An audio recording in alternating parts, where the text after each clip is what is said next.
Hello everyone, welcome to my channel. तो ये है session number 4, communication cycle and importance of feedback. तो हमने सेशन नंबर 3 में एक होमवर्क क्वेश्चन जोड़ा था, तो उसका आंसर देख लेते हैं। तो इसका आंसर है option D, 7% communication is done using words. तो इसको मेरे को इतना एक्सप्लेन करने की ज़रूरत नहीं है, क्योंकि कल जो पढ़ाया था उसमें से ही इसका आंसर है। मैं दिखा देती हूँ कहाँ पे है। जो importance of non verbal communication हमने पढ़ा था, इसमें only 7% communication is done using words. यहाँ पे हमारा आंसर हमें मिल जाता है। तो चलिए स्टार्ट करते हैं session number 4, communication cycle and importance of feedback. लेकिन स्टार्ट करने से पहले वीडियो को लाइक कर देना, चैनल को सब्सक्राइब कर देना और बेल आइकन भी क्लिक कर देना, ताकि आगे आने वाली जितनी भी वीडियोस हैं उसका नोटिफिकेशन आपके पास फटाफट से आ जाए। ठीक है, तो चलिए स्टार्ट करते हैं। देखो, फीडबैक क्या होता है। फीडबैक हमने कम्युनिकेशन साइकिल में पढ़ा था, जो हमारा सेशन नंबर 1 था, उसमें हमने पढ़ा था। देखो, जो फीडबैक होता है ना, ये कम्युनिकेशन साइकिल का बहुत ही ज़्यादा इम्पॉर्टेंट पार्ट होता है, क्योंकि एक इफ़ेक्टिव कम्युनिकेशन के लिए सेंडर को एक एक्नॉलेजमेंट की ज़रूरत होती है। लाइक फॉर एग्जांपल, मैंने एक वीडियो बनाई जिसमें मैं आपको कोई ना कोई टॉपिक पढ़ा रही हूँ, और फिर क्या हुआ, मैंने उसे पोस्ट किया, लेकिन उस वीडियो के नीचे एक भी कमेंट है ही नहीं। ठीक है, तो मुझे कैसे पता चलेगा कि आप लोगों को वो टॉपिक समझ आया या नहीं आया, राइट?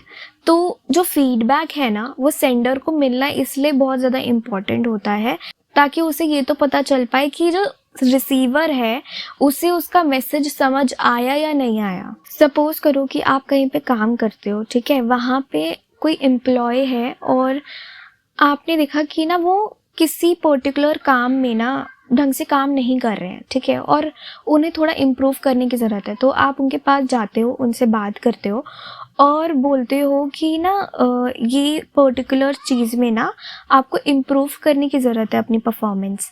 ठीक है, तो ये जो आपने एडवाइस दी, ठीक है, उनकी हेल्प की, यही फीडबैक होता है। जो फीडबैक होता है ये आपका पॉजिटिव भी हो सकता है और नेगेटिव भी हो सकता है।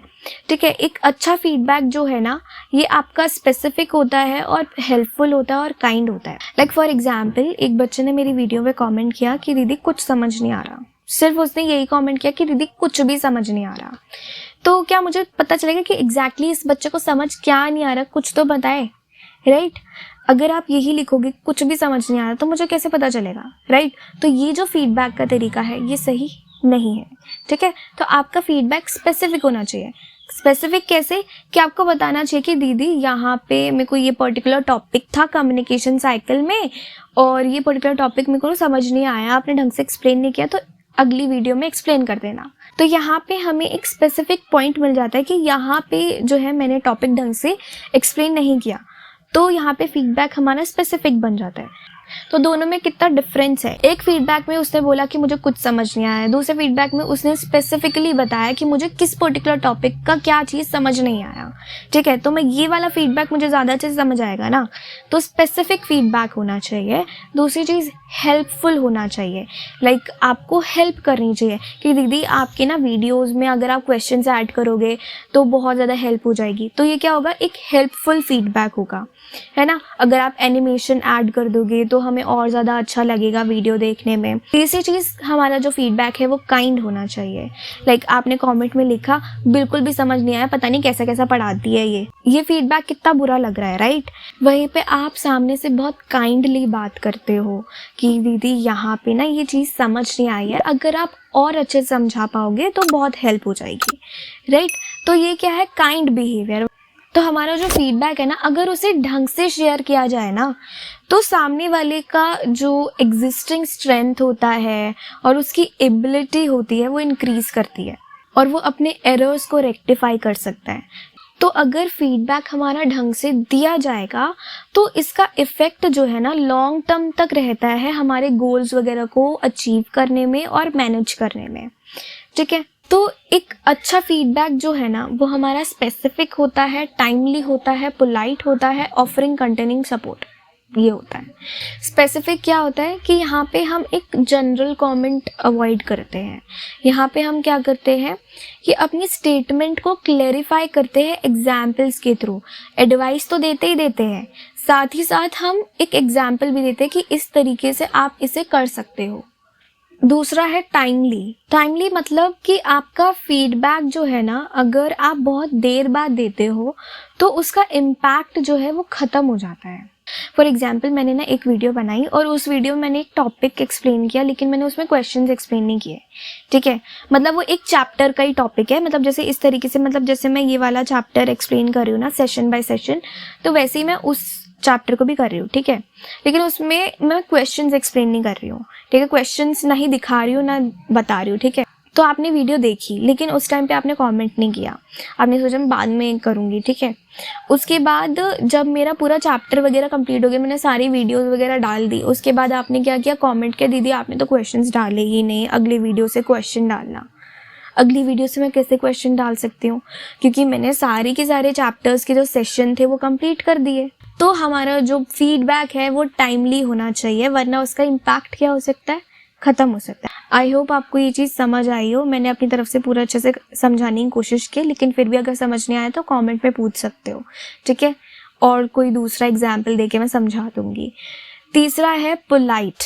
वही चीज़ कि आपका जो फीडबैक है वो काइंड होना चाहिए, सामने वाले को बुरा नहीं लगना चाहिए, वो ऑफेंड नहीं होना चाहिए।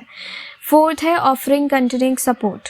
आप फीडबैक ऐसा दो कि सामने वाले को ऐसा लगे कि आप सपोर्ट के लिए हमेशा खड़े हो। फॉर एग्जाम्पल, आप अपनी टीचर के पास गए और उनसे एक डाउट पूछा, उन्होंने वो एक्सप्लेन भी किया, बाद में उन्होंने ये चीज़ बोली कि आपको बाद में कुछ भी क्वेश्चंस हो ना, तो आप ना मेरे को मैथ्स वाले पीरियड में पूछ लेना, ठीक है।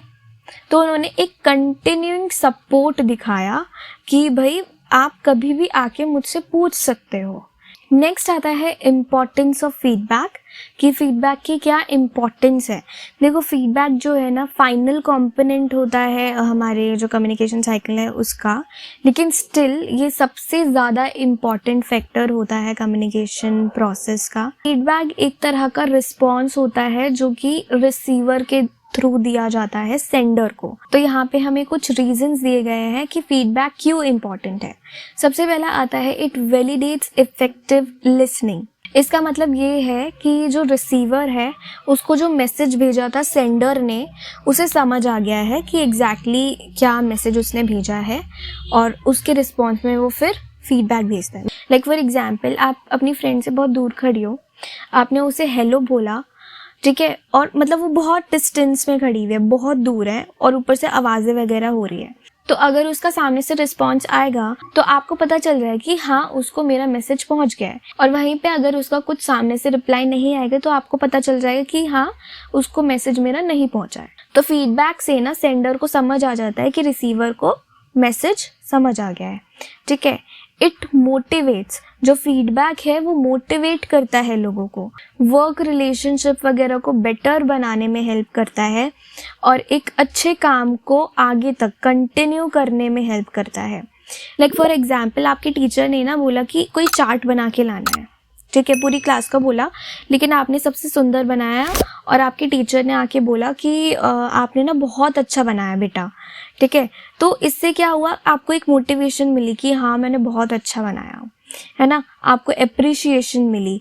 तो इससे आपको क्या मिली, मोटिवेशन मिली कि भाई टीचर ने तो मुझे अप्रिशिएट किया है, तो आगे से जब भी मैम बोलेगी ना चार्ट बनाने के लिए तो मैं तब चार्ट बनाऊंगी, ठीक है। तो आपको एक मोटिवेशन मिली, ठीक है। थर्ड है इट इज़ ऑलवेज देयर। मतलब जैसे आपकी फ्रेंड आई और उसने बोला और कैसी है, तो आपने स्माइल किया, ठीक है। तो ये भी एक तरह का फीडबैक कि हाँ ठीक हूँ।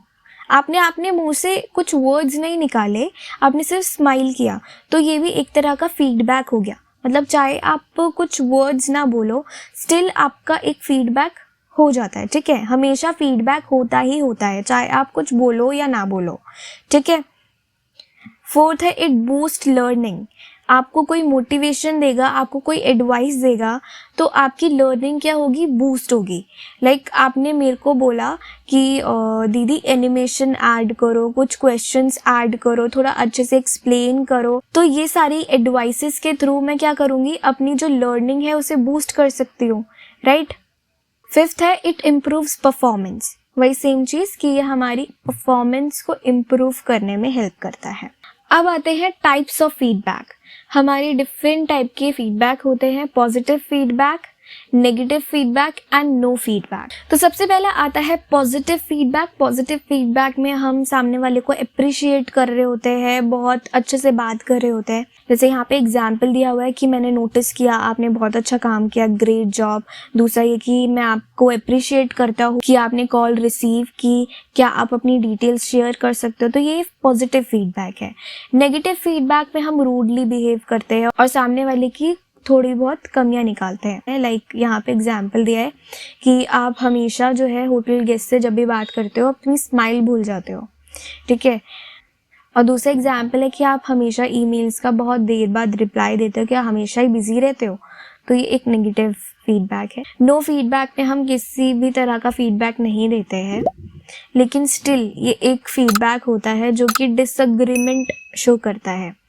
लाइक फॉर एग्जाम्पल कि आपसे आपकी फ्रेंड ने कुछ मांगा लेकिन आप शांत बैठे हो, आपने कुछ नहीं बोला, तो वो एक डिसएग्रीमेंट हो गया, ठीक है। तो यहाँ पे हमारा जो सेशन नंबर 4 है वो कंप्लीट हो जाता है। आई होप आपको सारी चीज़ें अच्छे से समझ आ गई होगी, लेकिन स्टिल अगर कुछ क्वेश्चन हो तो कमेंट में पूछ सकते हो।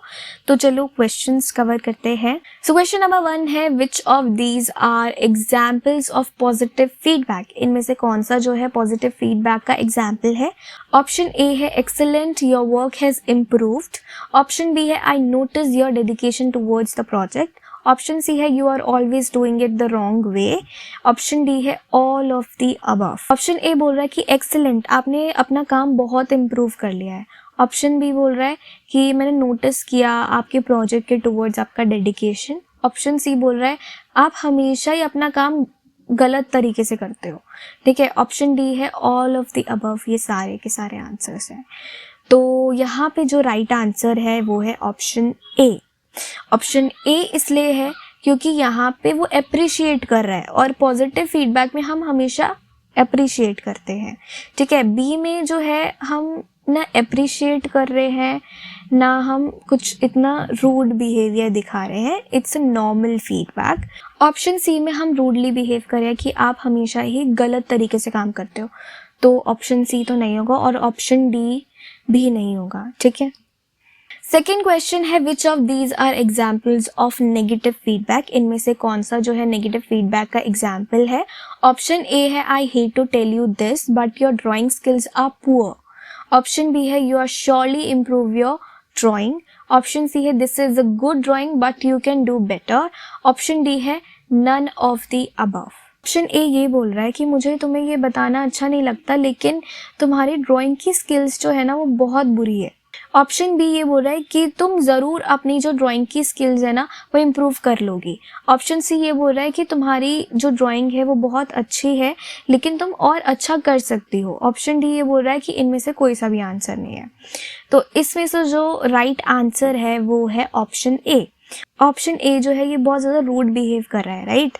ऑप्शन बी में और ऑप्शन सी में हम अप्रिशिएट कर रहे हैं कि हाँ तुम बहुत जल्दी इम्प्रूव कर लोगी, ये भी एक अप्रिशिएशन है। ऑप्शन सी में कि आपकी ड्राइंग अच्छी है लेकिन आप और अच्छा कर सकते हो, ठीक है, तो ये भी अप्रिशिएशन है। ऑप्शन ए में ये सीधा ये बोल रहा है कि तुम्हारी ड्राइंग अच्छी है ही नहीं, ठीक है, तो ये नेगेटिव फीडबैक है। क्वेश्चन नंबर 3 है, which of the following are effective components of a good feedback. इनमें से कौन सा इफेक्टिव कॉम्पोनेंट है गुड फीडबैक का। ऑप्शन ए है detailed and time consuming. Option B है direct and honest. Option C है स्पेसिफिक एंड ऑप्शन डी है ओपिनियन बेस्ड। तो देखो ऑप्शन ए ये बोल रहा है कि हमारा जो फीडबैक है वो हमेशा डिटेल्ड होना चाहिए और टाइम कंज्यूमिंग होना चाहिए। ऑप्शन बी बोल रहा है कि डायरेक्ट होना चाहिए और ऑनेस्ट होना चाहिए, मतलब इतना उधर उधर की बात मत करो, सीधी बात करो और ऑनेस्ट ईमानदारी से चीज़ें बताओ, ठीक है। ऑप्शन सी जो है स्पेसिफिक, ठीक है। ऑप्शन डी है ओपिनियन बेस्ड। तो क्वेश्चन नंबर 3 को हम होमवर्क के लिए छोड़ देते हैं। नीचे कमेंट करके ज़रूर बताना कि इसका आंसर क्या है। तो यहाँ पे हमारा जो सेशन नंबर 4 है वो कंप्लीट हो जाता है। सेशन नंबर 5 जो है हम नेक्स्ट वीडियो में कवर करने वाले हैं। सो या थैंक्स फॉर वॉचिंग।